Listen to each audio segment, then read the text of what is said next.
Olá, eu sou o professor Kilderê Amorim e aqui ao meu lado o professor Paulo Aragão. E nesse vídeo a gente vai conversar um pouco sobre a história da humanidade contada pelos vírus, né? Entender quais são as características dos vírus, como é que é o processo de disseminação dos surtos, das endemias, da pandemia, que experiências impactantes o mundo teve que enfrentar. A gente vai destacar a gripe espanhola e o Covid, né, que foram as duas grandes pandemias que a humanidade passou, e a gente vai conversar um pouco, ver suas semelhanças, como também discutir um pouco sobre o que a humanidade pode fazer para se precaver de futuras pandemias, levando em conta que o vírus é um equalizador da natureza, né? Então vamos lá.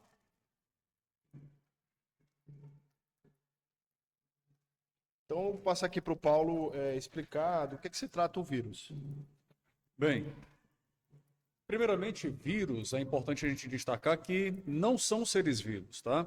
Existem até alguns cientistas que defendem a ideia de que vírus são seres vivos, porque eles possuem algumas das características de seres vivos. Mas as características que foram definidas para se caracterizar um ser vivo, elas estão lá para serem utilizadas na sua totalidade. Você não pode simplesmente escolher quais características você quer e quais não quer. Não funciona assim. Seria como jogar uma partida de um esporte qualquer e escolher quais regras vai seguir e quais não vai. Então, ou os seres têm todas as características ou não têm. Então, os cientistas que defendem que vírus são seres vivos fazem isso porque eles têm algumas das características de seres vivos, como, por exemplo, a presença de material genético, que a depender dos vírus pode ser RNA ou DNA. Mas essa presença de material genético também confere a eles outro tipo de característica, que é a capacidade de evoluir.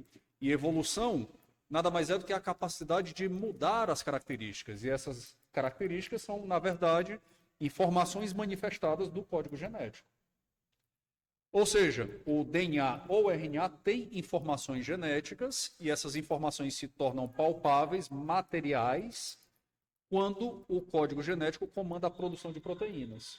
Então, as proteínas que são produzidas é que são, de fato, a característica manifestada. Sendo assim, vírus pode evoluir, porque ele pode mudar o código genético dele, tal qual a gente também tem essa capacidade de mudar quando sofre mutações, por exemplo.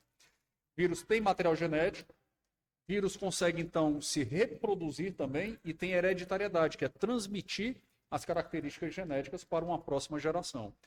Então, ele tem várias características de seres vivos, mas não é, porque vírus, por exemplo, não tem metabolismo. E se ele não tem metabolismo, ele não conseguiria desempenhar todas essas funções que a gente acabou de citar. Como é que ele faz, então, para se reproduzir, evoluir e modificar? Ele precisa do metabolismo de uma célula, que vai ser chamada de célula hospedeira. É a célula que comporta o vírus. É a célula que está sendo invadida por ele e a célula em si tem seu metabolismo. Consequentemente, o vírus se utiliza do metabolismo da célula para poder manifestar todas as características que ele pode. Certo? Então, vírus são considerados parasitas intracelulares obrigatórios. Tem até mesmo cientistas que dizem que vírus estão entre o que é vivo e o que não é. Eles ficam literalmente em cima do muro. Porque quando ele está fora da célula hospedeira, ele não tem atividade. Então estaria morto. E quando ele está dentro da célula hospedeira, ele já assume características de seres vivos. Mas o fato é que não é, tá? Vírus não tem célula, não tem metabolismo. São os dois principais pontos que a gente precisa levar em consideração. O metabolismo principalmente, né? Porque o metabolismo, para quem não lembra, é o conjunto de reações químicas ou bioquímicas, se você preferir, que ocorre num organismo. Se eu tivesse a capacidade de interromper tuas reações químicas agora, o que é que aconteceria contigo? Morreria. Como é que algo que não tem metabolismo, então, pode ser considerado vivo? Pois bem, o que é que seria um vírus? É uma molécula infecciosa, é uma molécula capaz de causar doença. Tal qual um prion, por exemplo, é uma molécula infecciosa também. É um tipo de proteína que causa, por exemplo, a doença da vaca louca, certo? E dentre os vírus, além dessa variação entre RNA e DNA, existem aqueles que são envelopados e os que não são. Como você pode ver na imagem desse slide, o envelope é uma camada de membrana, que seria similar à membrana da célula que nós conhecemos. Só que esse envelope, ele não é obrigatório estar presente em todos os vírus, tá? tem vírus que têm estratégias de infecção diferenciadas. E o envelope é uma dessas estratégias que ele utiliza que vai permitir que o vírus entre na célula hospedeira. Então, a depender do tipo de vírus que a gente está falando, eles podem se utilizar de estratégias diferentes para propiciar a infecção. Alguns têm envelope, outros não. Então, nós temos vírus envelopados e vírus não envelopados. Além disso, existe o que a gente chama de capsídio, que é uma estrutura proteica formada por unidades menores, que a gente chama de monômeros. E essa estrutura proteica, que está ali em volta do material genético, também pode ter formatos diversos, tá? Tem capsídeos que dão um formato espiralado para o vírus. Tem capsídeos que têm formato já icosaédrico, que seria com 20 faces observáveis. Então, existem capsídeos de diferentes tamanhos e formatos, tá bom?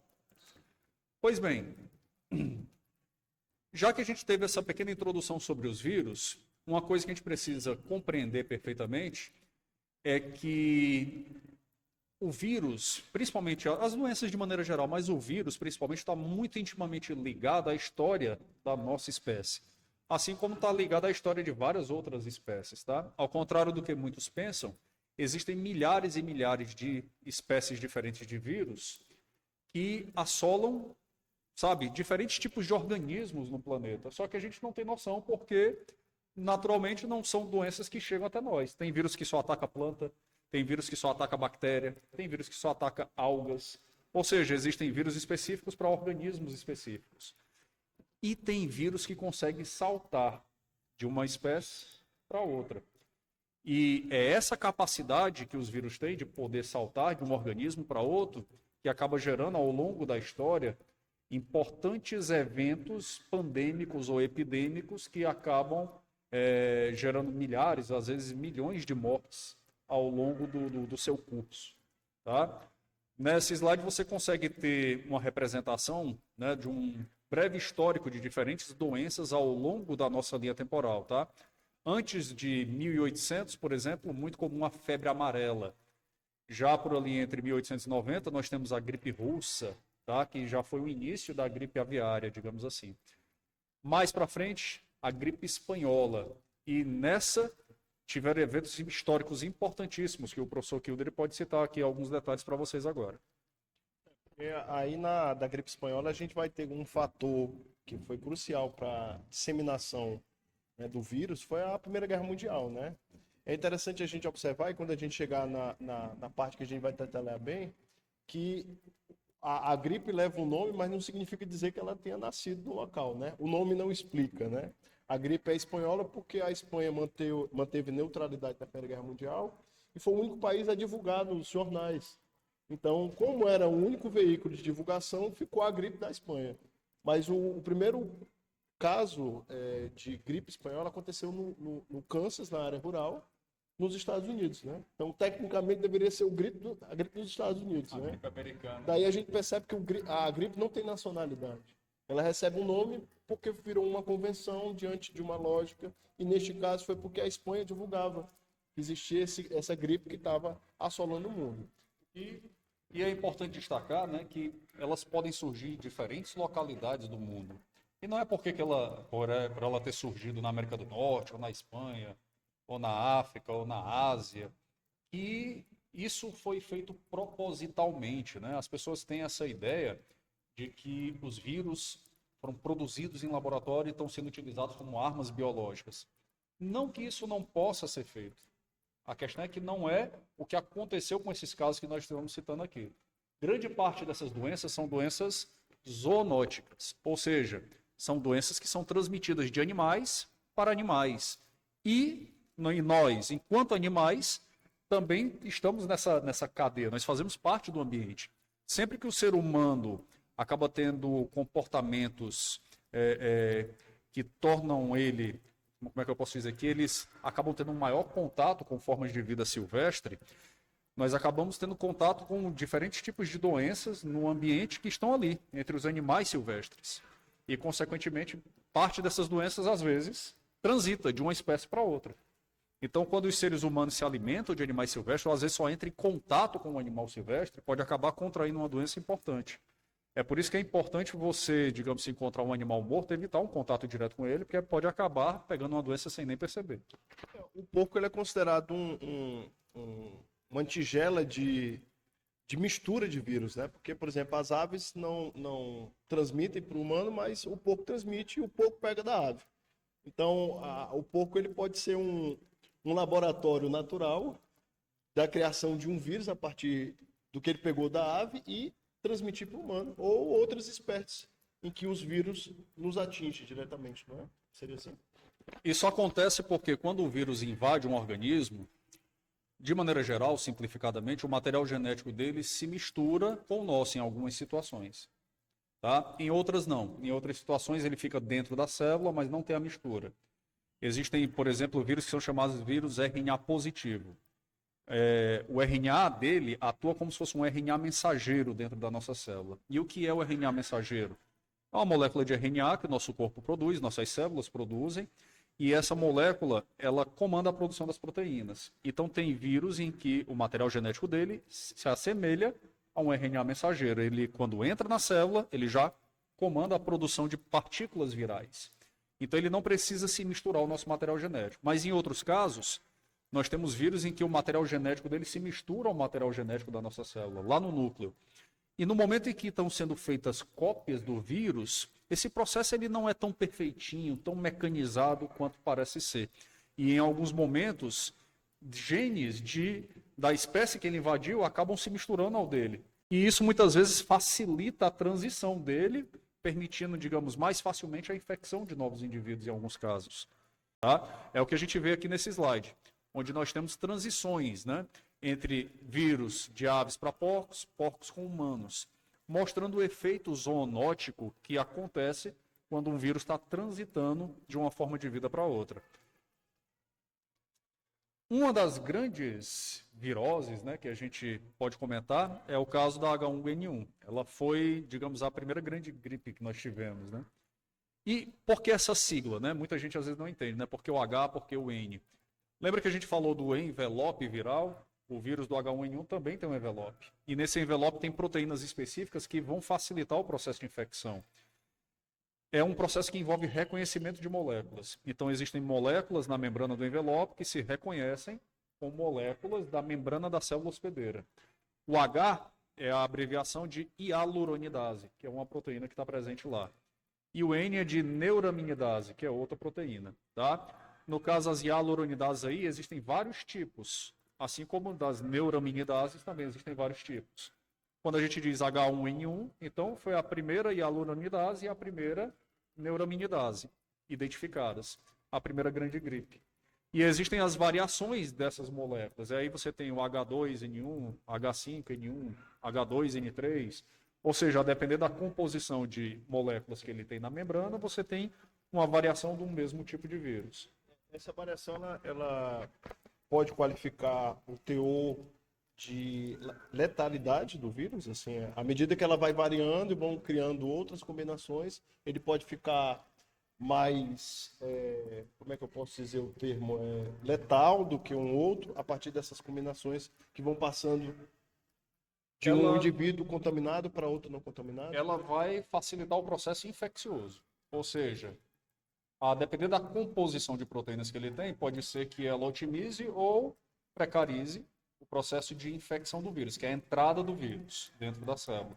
Porque se o vírus não consegue entrar, você nem vai ter a doença sendo desenvolvida, propriamente dito. É como alguns casos de outros tipos de doenças virais, a gente pode citar, por exemplo, o HIV. Existem pessoas que têm imunidade ao HIV, tá? Porque envolve conexões específicas entre moléculas específicas para que o vírus possa entrar na célula. O vírus HIV é conhecido por infectar células de linfócitos, que são chamados de linfócitos CD4. Esse CD4 é o código da proteína que existe na membrana da célula. Só que não é apenas o CD4. Se não me falha a memória, existe uma outra proteína receptora na membrana, que é a CCR5, acho que é assim que ela se chama. E o que acontece é que existe um acoplamento duplo, ou seja, o vírus primeiro tem que se conectar à proteína CD4 e depois se conectar à CCR5, para então poder entrar na célula hospedeira. Mas existem pessoas que não têm o CCR5, então o vírus não consegue fazer essa dupla conexão e, consequentemente, não consegue entrar. São pessoas que são imunes ao vírus HIV. Aí, o processo de imunidade de rebanho, como é que ele se dá?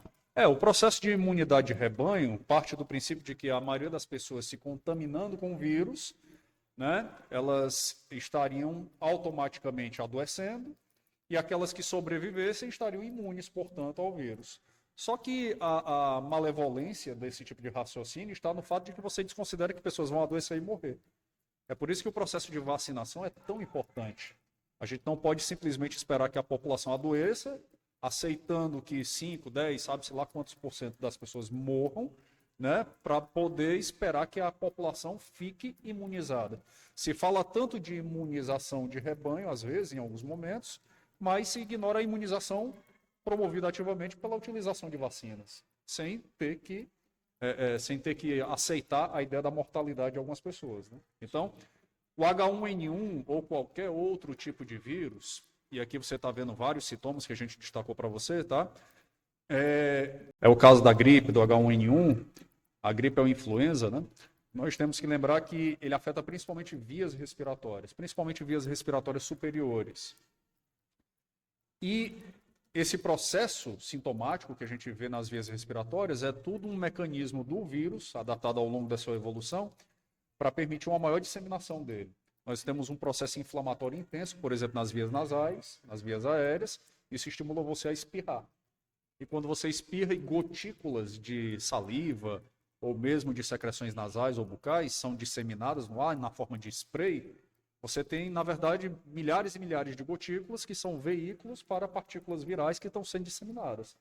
Então, olha a inteligência do processo, né? O vírus invade e infecta as vias nasais, principalmente o epitélio nasal, o epitélio bucal, às vezes também. Causa um processo de multiplicação naquelas células, o que causa um processo inflamatório muito intenso e dá todo aquele mal-estar com dor de cabeça, febre, mal-estar, ânsia de vômito, dependendo dos casos, né? E propicia, é uma região propícia para que ele possa ser disseminado, para quando a pessoa tossir ou espirrar. Daí a grande importância de se utilizar máscara quando você estiver num ambiente, principalmente, né, com várias outras pessoas. A máscara, ela vai minimizar esse spray, né, de gotículas que estão carregando partículas virais.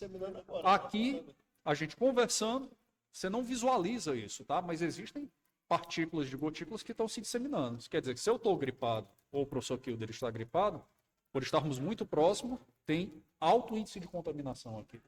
E é uma coisa simples, tá? Uma coisa simples de se fazer e que envolve não só a questão sanitária, mas também de questão de respeito ao indivíduo, né? Porque você está trazendo, às vezes, doenças e contaminando uma pessoa que está ao seu lado. Então, existe uma questão ética e moral envolvendo também a utilização de máscaras, né? Não é só a questão sanitária, certo? Tem uma coisa interessante, né? Os termos, né? O gripe é uma palavra que vem de origem do espanhol, que está associado a abater, né? E influenza, né? Que é um termo também que é dado, vem de influência dos astros, né? Então, antes da compreensão farmacológica, biológica do que é que se trata o vírus e seu processo de disseminação, acreditava-se que era uma interferência dos astros, né? Daí vem a palavra influenza, né?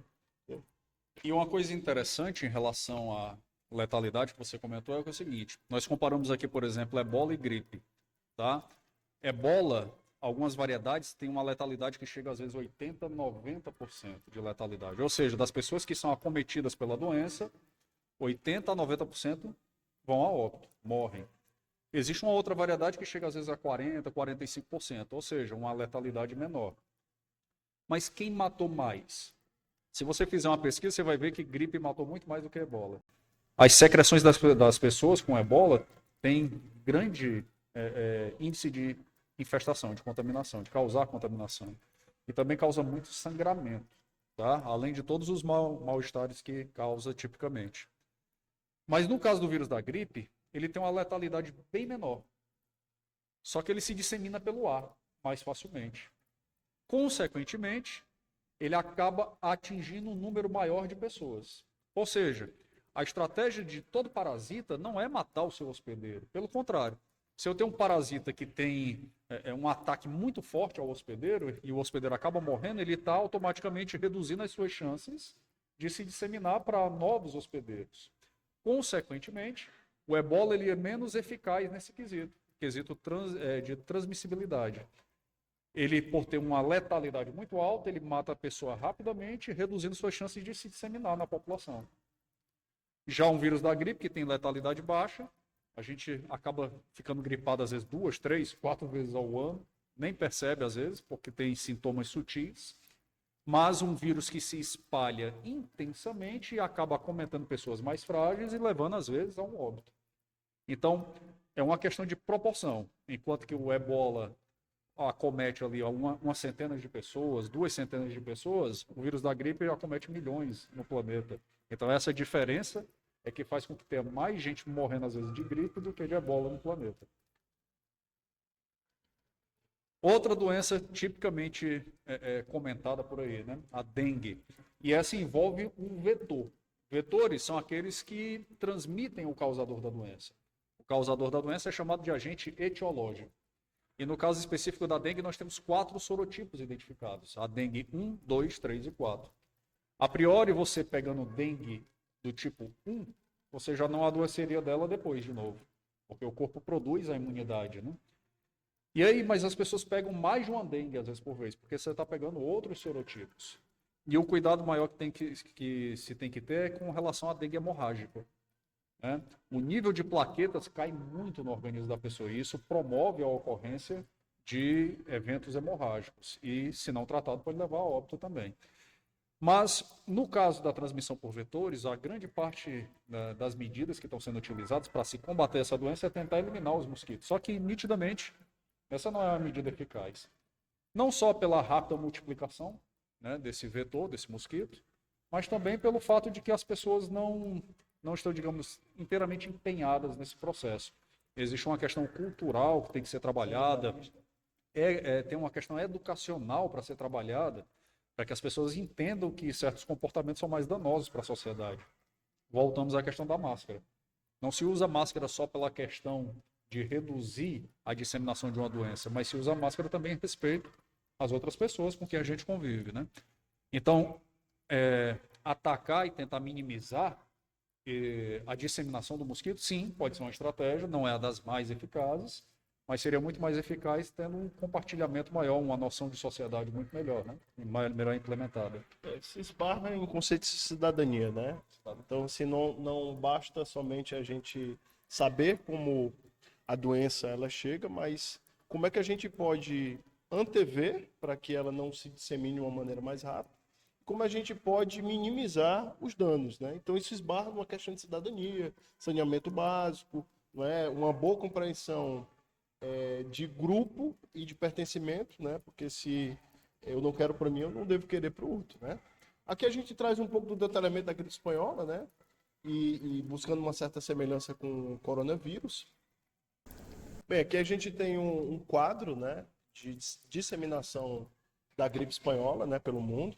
Lembrando que ela se chama espanhola porque era divulgado pelos jornais da Espanha, mas o primeiro caso acontece no Kansas, né, nos Estados Unidos, na área rural. E aí o fato da Primeira Guerra Mundial vai ser crucial para a disseminação do vírus no mundo, né, porque o Kansas também era uma base de alistamento militar. Então os casos eles se multiplicaram porque também não se tinha aquela cultura de separar as pessoas que estavam com sintomas, e aí a contaminação foi muito alta. Então foi levado para a Europa, e da Europa espalhou por todo o mundo, como mostra na imagem, né? Aqui a gente vai começar a ver também as imagens, né, dos galpões em que foram montadas as enfermarias, né? A disseminação foi muito grande, algo muito semelhante do que nós vimos no processo do coronavírus, né? Perceba que aqui a divulgação, né, nos jornais do que se tratava, né, do tipo de infecção, que sugestões eram dadas para que as pessoas pudessem lidar com aquela situação nova, né. A gripe espanhola do Brasil, ela também passa pelo processo da Primeira Guerra Mundial, porque ela chegou aqui de barco, né. O barco Demerara, ele vai sair de Liverpool e vai atracar no Recife. Alguns tripulantes já vêm com os sintomas, e aí ficou um ar meio descrente de que, de fato, era uma gripe. Começou aquela ideia que não era nada demais, um empurrando para o outro. Quando a doença chegou em Salvador, disse que era um problema de Recife, porque isso trazia uma má imagem para os portos e para as relações comerciais de Recife e de Salvador. E com isso foi disseminando a doença, né? Chegou no Rio de Janeiro. Do Rio de Janeiro, alguns jogadores de futebol pegaram e levaram essa doença para São Paulo, que não tem litoral, no caso de São Paulo capital, e aí todo o processo. E aí começou também as teorias de que os alemães chegaram aqui, do laboratório Bayer, time Bayer de Munique, e teriam espalhado o vírus, né? Que não se tinha essa compreensão, porque se estava na guerra, então era uma forma de matar as pessoas. Então toda essa dificuldade de informação, de acreditar, de tomar uma medida assertiva, ou os impactos que essa medida tomada poderia trazer politicamente para as lideranças, foi fazendo com que a doença tomasse uma proporção maior, né? Então ela entra por Recife e vai contaminando todo o território brasileiro nessa história de não tomar pá do que é que se tratava, ou tomar uma medida assertiva para evitar a Que eu me lembro foi principalmente na região Nordeste, né, que ela se disseminou. né? Então aqui tem a notícia, né, quando o navio chegou, às 8 horas da manhã, né, trazendo já tripulantes com os sintomas, né? Aqui imagens das cidades, percebam que as pessoas aí usando máscaras, fenômeno que a gente reviveu, né, com o Covid-19. A caipirinha surge como dos paliativos que a cultura popular tentou criar para solucionar o problema. Até hoje, né, você tem essa concepção de que a pessoa está gripada, né? Uma cachaça com limão, achando que vai. O mel com limão também. Alguma fruta cítrica, né? Em certa medida vai, porque, por exemplo, o mel, no caso de inflamações bacterianas, não virais, né? O mel, ele atua matando as bactérias. Ele tem uma concentração de açúcar tão elevada que a bactéria acaba meio que desidratando e morre por desidratação. Seria o mesmo efeito de usar muito sal, tá? Mas o açúcar também pode funcionar. A gente usa sal para conserva de alimentos, porque o sal desidrata, não é isso? Mas se eu tenho uma grande concentração de açúcar também, ele também promove desidratação. E aí, consequentemente, ele tem esse efeito, sim, antimicrobiano. Fora outros componentes que você encontra no mel, né?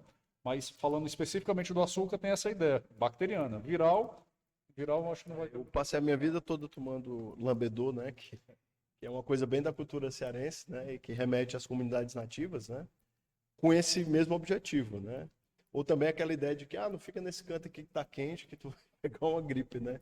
Isso faz parte também da cultura popular, mas aí um aperitivo etílico, né? Que faz parte do dicionário de bebidas da cultura brasileira. Eu acho que eles estão mais procurando motivo para beber do que para se curar. Foi utilizado como um paliativo não científico para amenizar os impactos da gripe espanhola, né?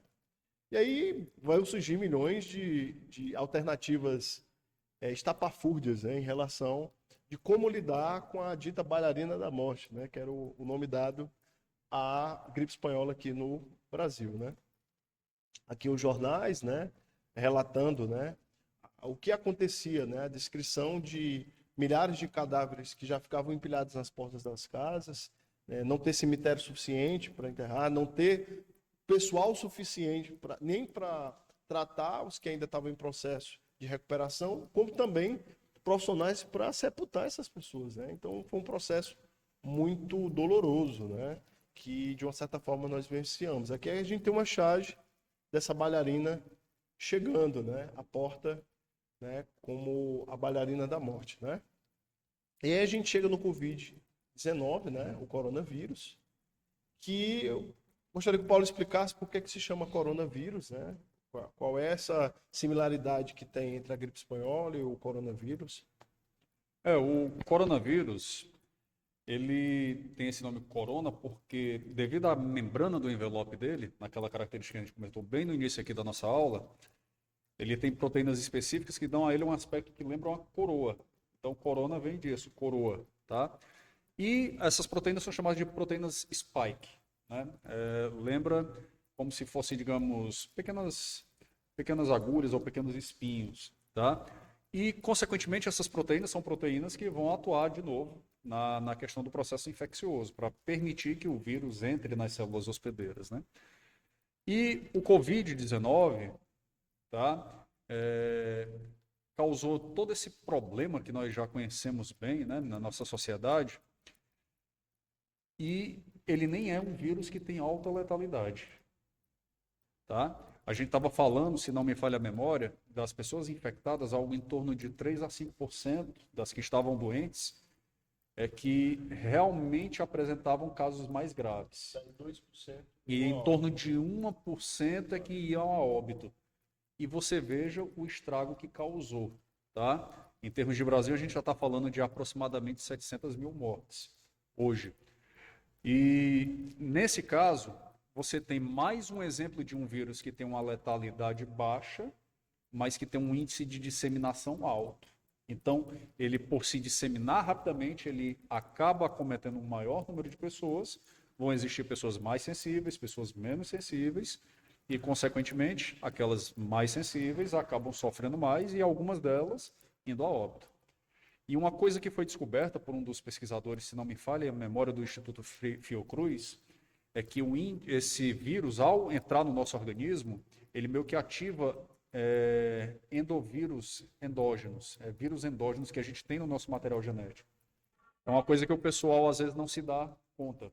Nós carregamos ao longo da evolução da nossa espécie milhares e milhares de vírus dentro do nosso DNA. Só que são vírus que não estão ativos, não funcionam mais, mas o material genético está lá, tá? E esses vírus endógenos que nós temos, são retrovírus endógenos, tá? Alguns deles foram ativados pela maquinaria bioquímica alterada pela Covid-19. Foram ativados de que forma? Induzindo um intenso processo inflamatório. Então, todo caso de inflamação que nós vimos ao longo do processo da pandemia da Covid-19 está relacionado a isso. A um processo inflamatório intenso, gravíssimo, que acometeu vários órgãos do corpo, principalmente a parte respiratória, né? Nós vimos vários e vários casos de pessoas precisando de equipamentos respiratórios e sem ter equipamento suficiente para todo mundo, ou atendimento suficiente para todo mundo. Então, de novo, às vezes o vírus ele não precisa ter uma alta letalidade como o Ebola tinha, ou tem no caso. Mas, se ele tiver uma baixa letalidade, mas alta disseminação, ele acaba afetando e causando muito mais mortes do que diversos outros tipos de vírus. É interessante que os primeiros casos aconteceram no mercado de frutas de Wuhan, e aí tem um fator que entra nessa informação difusa, né, de que foi um vírus fabricado, né? Wuhan também há um centro de estudos virológicos que produz o IVA, né, que são os componentes de vacina, né? Então é um centro que já pesquisa sobre disseminação de pandemias, e no mercado é um local onde você dispõe de uma diversidade muito grande de alimentos que faz parte da alimentação local chinesa, né? Então, muitos animais silvestres, então essa contaminação teria acontecido justamente na região. Então, um fator interessante sobre o que aconteceu em Wuhan bate com aquilo que a gente comentou também no início da nossa gravação aqui. É o contato com animais silvestres. Tá? E esse contato da população com animais silvestres, se alimentando de animais silvestres, é um importante mecanismo de disseminação de zoonoses, vírus que podem saltar de uma espécie para outra. Tá? Várias potências econômicas, como China, Estados Unidos e outras pelo planeta, têm centros de pesquisa que ficam em áreas assim, áreas estratégicas, onde esse contato da população com a vida silvestre é mais intensa.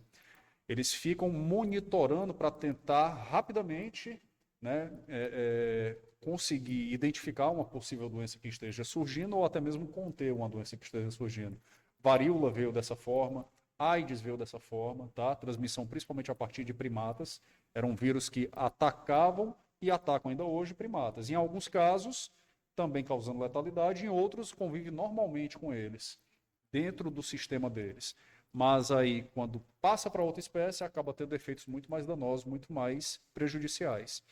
Então, uma coisa interessante para acabar um pouco com essa história de vírus produzindo no laboratório é que, nesses centros virológicos, as pessoas que trabalham lá dentro fazem coleta de sangue com alta frequência, porque eles precisam saber, caso haja realmente uma situação em que o vírus escapou de um laboratório, contaminando alguém, eles precisam saber quem foi, como foi que aconteceu. Então, se porventura uma doença escapa de algum laboratório, eles podem checar as amostras de sangue das pessoas que trabalham lá dentro, e isso é feito com intensa frequência, para tentar ver se alguém em algum momento foi infectado de fato e se essa pessoa foi a pessoa que veiculou a doença para fora do laboratório, o que não foi o caso do laboratório de Wuhan. Então, existem muitas questões políticas, né, e de disputa de poder que estão sendo utilizadas como ferramentas para poder justificar a forma como essa doença se disseminou. Mas a verdade é que os estudos de análise de DNA e análise de material genético, perdão, porque no caso do Covid é RNA, os estudos de análise de material genético mostraram que o material genético da Covid é muito mais semelhante ao dos pangolins e morcegos, alta semelhança, alta similaridade genética, do que com outros materiais genéticos de outros animais. Ou seja, muito provavelmente, ou o pangolim ou o morcego foi o animal que entrou em contato com algumas pessoas naquela comunidade e, consequentemente, acabou o vírus transitando de um para o outro. E não é a primeira vez que morcegos, tá, são veículos de veiculação de doenças, principalmente doenças virais. Então, é importante destacar que, sim, é uma zoonose. E, sim, esse contato com formas de vida silvestre foi, muito provavelmente, o mecanismo através do qual esse vírus chegou na nossa população. Então, aqui a gente tem uma informação, né, sobre o Instituto de Pesquisa Virológico, né, de Wuhan, que justamente descreve isso que o Paulo colocou, né? Então, daí a gente também entende o processo de celeridade da chegada da vacina, né? Porque já é um centro que vem pesquisando, somado com outros centros, e chegar na possível solução que freie novas combinações virais que possam gerar outros problemas a posteriori, né? Então, a história do coronavírus, né, que não é um vírus novo, é um processo em mutação, como a gente vem conversando aqui ao longo desse nosso bate-papo. O Covid no Brasil, ele deixou um saldo muito alto, né, de mortos, né? A gente já passou mais de 70 mil, né? 700 mil mortos. E a gente conseguiu, após o processo de vacinação, um freio, e fica a expectativa, né, de como é que serão os próximos passos. Uma coisa interessante é que o vírus, como a gente já comentou, ele tem capacidade de evoluir. Ou seja, ele modifica o código genético dele e, consequentemente, as características mudam. E à medida que essas características mudam, ele pode se tornar mais ou menos infeccioso. Ele pode se transmitir mais rapidamente ou menos rapidamente. Uma espécie de represamento, né? Ou seja, a vacinação é feita para poder tentar conter a disseminação do vírus. E, consequentemente, acaba limitando também a velocidade com que ele consegue se disseminar. Os sintomas também, né? E aí, o que acontece? Inevitavelmente, as pessoas que não se vacinaram, elas acabam se tornando reservatórios do vírus, e mesmo que não adoeçam, ela está dando margem para que o vírus possa se modificar, uma nova variante surgir, ela infectar uma nova pessoa que não vai ter, talvez, a mesma resistência que ela, e essa pessoa que adoeceu vai disseminar esse vírus ainda mais na população. Ou seja, isso não só nos relembra a importância de uma autorresponsabilidade no que diz respeito à questão sanitária, mas também o fato de que novas vacinas precisam estar sendo desenvolvidas de acordo com as novas variantes que estão surgindo. Poucos sabem, mas a gente toma vacina para gripe todo ano, mas é para a gripe do ano anterior, ou seja, para o vírus que foi identificado, sequenciado no ano anterior, e aí se fez uma nova vacina para ele que vai ser dada no ano seguinte. Nesse ano de agora, novas variantes de vírus da gripe, por exemplo, já se formaram, só que como ele tem um índice de disseminação alto, mas de modificação baixo, de ano em ano a gente consegue conter, digamos, de forma satisfatória a disseminação desse vírus. O vírus da Covid, a gente precisa de uma atenção um pouco maior em relação a essa estratégia.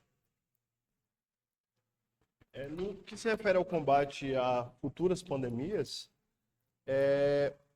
3 pontos são fundamentais, né? A vigilância permanente, daí pesquisas, análises, uma divulgação de informações que possam ajudar as pessoas a se precaver e um compartilhamento de resoluções assertivas, né? Que os países tiveram. Então, são os três elementos cruciais para que a gente possa melhor administrar futuros processos pandêmicos ou evitá-los, né?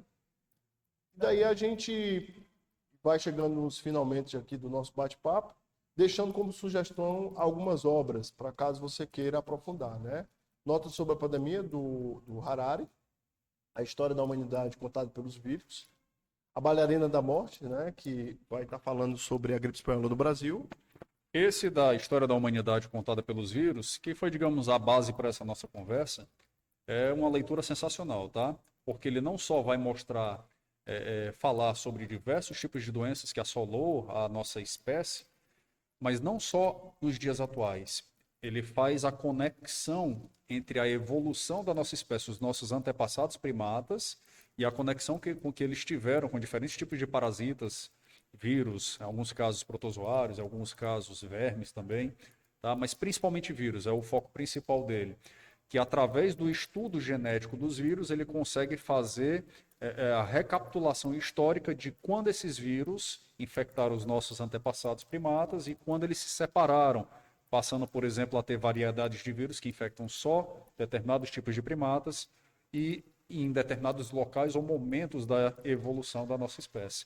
Então, sim, é uma leitura fundamental, tá? Se você puder fazer, é recomendada.